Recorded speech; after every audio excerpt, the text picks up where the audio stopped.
कि क्या योगी आदित्यनाथ की बढ़ती लोकप्रियता को संबल करने के लिए, बैलेंस करने के लिए या यूं कहें हटाने के लिए एक और बाबा की एंट्री की जा रही है। चुनाव के नतीजे सामने आ चुके हैं।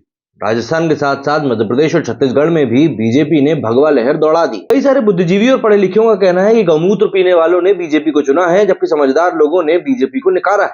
जाहिर सी बात है, नॉर्थ और साउथ की एक लड़ाई को फिर से शुरू करना चाहते हैं वही लोग जो मोहब्बत की दुकान खोलने की बात करते हैं। हम ही लोगों को विभाजित करना चाहते हैं। खैर, राजस्थान में इस समय एक बड़ा सवाल है कि क्या योगी आदित्यनाथ पार्ट 2 हो सकता है? क्या योगी आदित्यनाथ के चेले बाबा बालकनाथ को यूपी के पड़ोसी राज्य राजस्थान का मुख्यमंत्री बनाया जा सकता है? खबरें चल रही हैं, छापी जा रही हैं कि नतीजे आने के बाद बाबा बालकनाथ को प्रधानमंत्री मोदी ने खासतौर से दिल्ली बुलाया है। कुछ कह रहे हैं कि अलवर से सांसद बाबा बालकनाथ को जब अलवर की तिजारा विधानसभा सीट से उम्मीदवार घोषित किया गया था, तभी तय हो गया था कि राजस्थान के अगले मुख्यमंत्री यही होंगे। बाबा बालकनाथ मुख्यमंत्री होंगे या उप मुख्यमंत्री होंगे, ये तो सिर्फ पीएम मोदी और अमित शाह ही जानते हैं। लेकिन फिलहाल तो बाबा चर्चे में। बाबा गोरखनाथ का नाथ संप्रदाय की गोरखपुर पीठ या फिर गद्दी की जिस तरह से महंत हैं योगी आदित्यनाथ, उसी तरह से रोहतक पीठ या गद्दी के महंत बाबा बालकनाथ।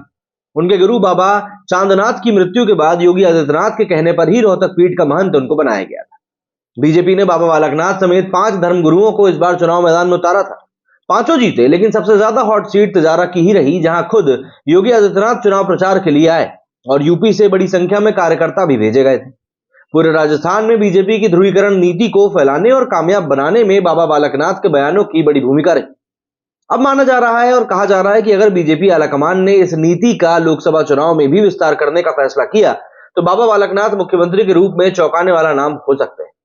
बीजेपी के फायर ब्रांड नेताओं में शामिल बाबा बालकनाथ का पहनावा योगी आदित्यनाथ की तरह ही रहता है, इसलिए उन्हें लोग राजस्थान का योगी भी कहते हैं।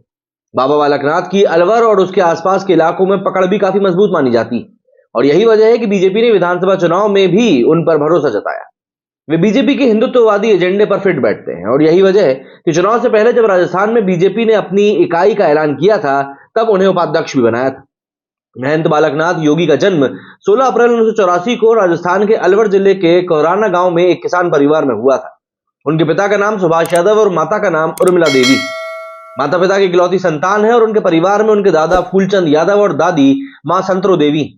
उनका परिवार बहुत लंबे समय से जन कल्याण और साधु संतों की सेवा करता रहा है।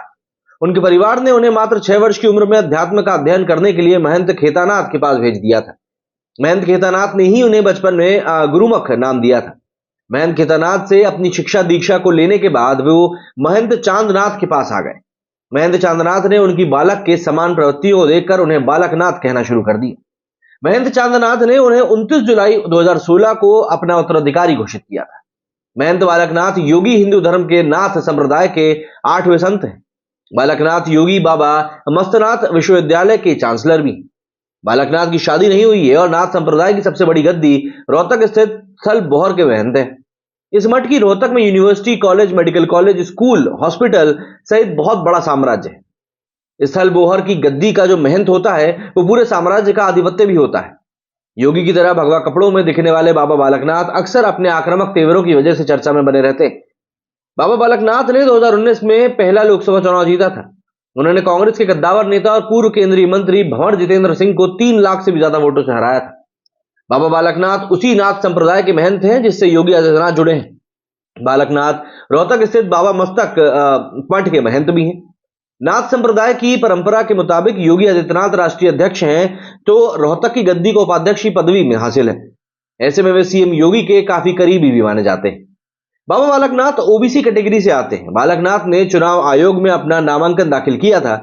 इसके मुताबिक उनकी उम्र 39 है, उनके पास नकदी 45,000 रुपए है और भारतीय स्टेट बैंक की शाखा पार्लियामेंट हाउस संसद भवन नई दिल्ली में 13,29,558 रुपए जमा है। इसके अलावा एसबीआई तिजारा शाखा में एक अन्य बैंक खाते में 5,000 की राशि जमा है। इस हिसाब से बैंक में कुल जमा राशि है 13,89,558 और उन्होंने पढ़ाई की अगर बात करें तो 12वीं तक करी है। मोदी जी की डबल इंजन की अगर बात हम लोग हमेशा करते रहते हैं और कहा जाता है कि बाबा बालकनाथ को राजस्थान की कमान जो सौंपी गई थी उसका भी फायदा डबल इंजन को ही मिलने वाला है। माना जा रहा है कि बाबा बालकनाथ को मुख्यमंत्री बनाया गया तो हरियाणा में भी बीजेपी चुनावी लाभ उठा सकती है और जहां के रोहतक के नाथ संप्रदाय के 150 से भी ज्यादा शीर्ष संस्थाएं हैं, इंजीनियरिंग से लेकर मेडिकल कॉलेज तक, वैसे भी बीजेपी हरियाणा में गैर जाट समुदायों को एक करने में लगी हुई। ऐसे में साधन संपन्न यादव जाति के बाबा बालकनाथ सटीक बैठते हैं। बाबा बालकनाथ यादव हैं, यानी ओबीसी। कांग्रेस ओबीसी कार्ड की सियासत कर रही। मोदी जी खुद ओबीसी की जाति जनगणना के मुद्दे को गंभीरता से ले रहे हैं। मोदी हिंदुत्व में ओबीसी कार्ड की काट देख रहे हैं। ऐसे में क्या बाबा बालकनाथ को मुख्यमंत्री बनाकर हिंदुत्व के साथ ओबीसी कार्ड भी खेला जा सकता है? ये अपने आप में काफी दिलचस्प रहने वाला है। बाबा बालकनाथ के गुरु चांदनाथ तो स्नातक थे, लेकिन बाबा बालकनाथ की पढ़ाई काफी कम रही, 12वीं रही। पहली बार 2019 में वे अलवर से सांसद बने थे। ये उनका पहला ही चुनाव था, यानी वे राजनीति में काफी कोरे माने जाते हैं। सरकार चलाने या मंत्रालय संभालने का उनका कोई अनुभव भी नहीं। प्रशासनिक अधिकारियों से कैसे काम लिया जाता है, इस मामले में भी वे कोरे हैं। ऐसे में अब यह भी सवाल उठाया जा रहा है कि क्या 40 साल के बाबा को मुख्यमंत्री बनाने पर मोदी राजी होंगे? इस पर तर्क दिया जा रहा है कि आलाकमान ऐसे मुख्यमंत्री की तलाश में है जो दिल्ली के निर्देशों पर चले। ऐसे में मुख्यमंत्री के अनुभव को ज्यादा महत्व देना जरूरी नहीं होगा। योगी आदित्यनाथ को मुख्यमंत्री बनाया गया था तो उन्हें भी ऐसा कोई अनुभव नहीं था। अलबत्ता वे 4 बार के सांसद रहने के दौरान लोकसभा की दर्जनों समितियों के अध्यक्ष या सदस्य रह चुके थे। कुछ का कहना है कि अगर मुख्यमंत्री नहीं तो उप मुख्यमंत्री तो बनाया ही जा सकता है और लोकसभा चुनाव में इसका पूरा प्रयोग किया जा सकता है और आजमाया जा सकता है। राजस्थान की सभी 25 लोकसभा सीटें पिछले 2 बार से बीजेपी की झोली में ही जा रही हैं। मोदी जी इस बार भी ऐसा ही चाहते हैं, क्योंकि 2-4 सीटें खोना भी उन्हें गवारा नहीं। ऐसे में कुछ जानकारों के अनुसार वे हर उस सियासी प्रयोग को हरी झंडी दिखा सकते हैं जो 25 सीटें जीतने में सहायक बन सके। इस हिसाब से बाबा बालकनाथ हर एक पैमाने पर खरे उतर रहे हैं। वैसे सियासी गलियारों में चर्चा है कि बीजेपी आलाकमान योगी आदित्यनाथ को सियासी रूप से समेटना चाहती है, इसलिए गुरु के साथ चेले को बढ़ावा देने की सोच रही है ताकि योगी आदित्यनाथ को लिमिट किया जा सके। ऐसे में सवाल उठता है कि क्या योगी आदित्यनाथ को यह कबूल होगा? कुछ का कहना है कि यूपी में संघ के कहने पर योगी आदित्यनाथ को मुख्यमंत्री बनाया गया था। राजस्थान में भी संघ बाबा बालकनाथ का नाम आगे बढ़ा रहा है। विधानसभा चुनाव में बीजेपी की जीत में संघ की खास भूमिका रहती है और संघ के कहने पर 3 अन्य धर्म गुरुओं समेत करीब 50 से भी ज्यादा उम्मीदवारों को टिकट दिया गया था। जानकारों का कहना है कि अगर मोदी लोकसभा चुनाव की चिंता कर रहे हैं तो ऐसे में वसुंधरा राजे की दावेदारी को नकार कर बाबा को गद्दी सौंपना भारी भी पड़ सकता है। इसके अलावा दलित कानून मंत्री अर्जुन राम मेघवाल भी रेस में है। कुछ का कहना है कि आपसी खींचतान के बीच लोकसभा अध्यक्ष ओम बिरला का नंबर भी लग सकता है, जो सबको साथ लेकर चलने की नीति में यकीन रखते हैं। कुल मिलाकर यह देखना बहुत दिलचस्प होने वाला है कि क्या बीजेपी में बाबा युग का और विस्तार होने वाला है। और सवाल तो जहन में यह भी उठेगा कि क्या योगी आदित्यनाथ की बढ़ती लोकप्रियता को संबल करने के लिए, बैलेंस करने के लिए या यूं कहें घटाने के लिए एक और बाबा की एंट्री की जा रही है। क्या है आप लोगों का इस बारे में कहना, कमेंट करके जरूर बताइएगा। मेरे स्टूडियो फिलहाल उतना ही। जय हिंद, जय भारत।